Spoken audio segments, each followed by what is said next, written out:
In the vast sands of Egypt, where time buries secrets beneath golden tombs and fallen obelisks, two names rise like the pyramids themselves: Cleopatra and Nefertiti.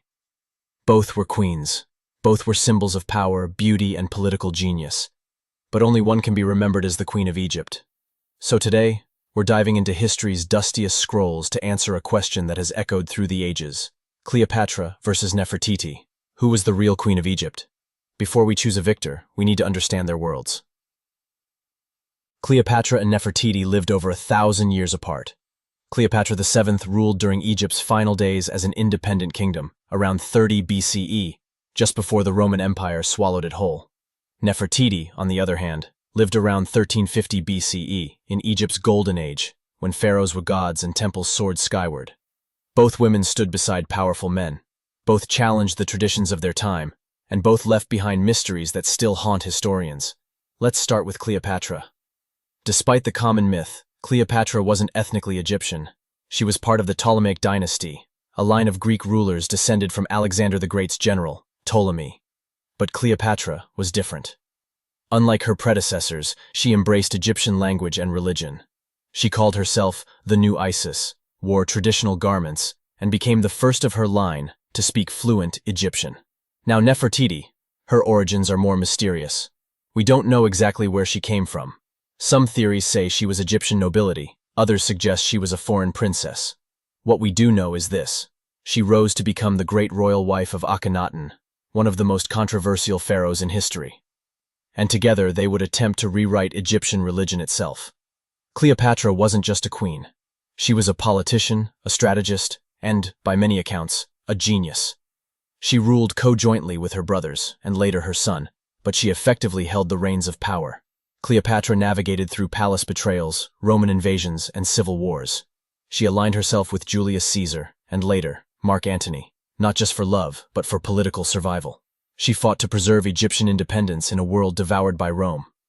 Nefertiti, on the other hand, held power in a different way. During her reign with Akhenaten, she played a central role in the Amarna Revolution, a dramatic religious shift that replaced Egypt's traditional gods with a single deity, Aten, the sun disk. In artwork, Nefertiti isn't shown behind the king, she's beside him. In some depictions, she's smashing enemies with her own war mace. That was unprecedented. And here's a twist. Many scholars believe she may have ruled as pharaoh herself under the name Neferuaten, after Akhenaten's death. If true, she wasn't just queen, she was Egypt's ruler. You've probably heard the stories: Cleopatra, the seductress; Nefertiti, the timeless beauty. Let's set the record straight. Cleopatra's charm wasn't just about looks. Roman writers like Plutarch described her as intelligent, witty, and charismatic. She could speak at least 7 languages and debated philosophers, diplomats, and rulers. Her power came from her mind as much as her appearance. Nefertiti's beauty, on the other hand, became immortalized in one of the most famous busts in history, now housed in Berlin. With her perfectly symmetrical face and regal gaze, she's become a global icon. But behind that elegance was steel. Nefertiti wasn't just a royal wife. She was a religious figurehead, a political actor, and possibly a solo ruler. In ancient Egypt, rulers weren't just monarchs, they were gods on earth. Cleopatra, despite being Greek, fully embraced this role. She presented herself as the reincarnation of the goddess Isis, and used this divine identity to legitimize her rule, both to Egyptians and to the outside world. But Nefertiti? She and Akhenaten went one step further. During the Amarna period, Nefertiti wasn't just a queen, she was the co-voice of the sun god Aten. She appeared in temple reliefs worshipping directly alongside the king, a role traditionally reserved only for the pharaoh. Some depictions even show Nefertiti alone making offerings to the gods, suggesting she had a spiritual authority almost equal to, or perhaps surpassing, Akhenaten himself. This was unheard of in Egyptian history. Cleopatra's legacy is inseparable from her diplomatic prowess. She skillfully played Rome's internal conflicts to her advantage. By aligning herself first with Julius Caesar, then Mark Antony, she secured Egypt's autonomy for decades. In doing so, she wasn't just navigating love affairs, she was engaging in realpolitik at the highest level.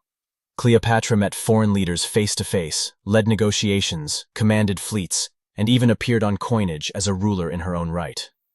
And Nefertiti? We have no record of direct foreign diplomacy, but evidence suggests she was involved in Egypt's military and internal diplomacy. Some surviving letters from the Amarna period hint at a queen who may have intervened in state decisions, a rare role for a royal consort at the time. If Cleopatra mastered external diplomacy, then Nefertiti may have been the internal backbone of a fragile religious and political revolution. Here's something rarely discussed. Were they warriors? Cleopatra never led an army into battle herself, but she did finance them. She launched a fleet during the Battle of Actium, hoping to defeat Octavian and save her kingdom. She may not have wielded a sword, but she made military decisions and accepted the consequences of war. She died with her empire. Now, Nefertiti. Here's where things get interesting. In some stone reliefs, she's shown smashing enemies of the state with a ceremonial war mace. That image was traditionally reserved for male pharaohs. Some Egyptologists speculate she led ceremonial or symbolic battles, projecting strength and divine fury. And if she really did rule as pharaoh under the name Neferuaten, she likely had military command during a volatile transition period after Akhenaten's death. So, while neither queen was a warrior in armor, both were figures of symbolic war, fighting for survival in a man's world. Let's talk aesthetics. Cleopatra was often depicted on coins, statues, and busts, but not always glamorously. Some Roman coins show her with a strong nose and masculine features, a political smear meant to undermine her femininity. But in Egyptian art, she appears regal, composed, and divine. Her image was used to unite two worlds, Greek intellect and Egyptian divinity. Now Nefertiti? Her image was immortalized in limestone. The famous Nefertiti bust, discovered in 1912, is considered the Mona Lisa of antiquity.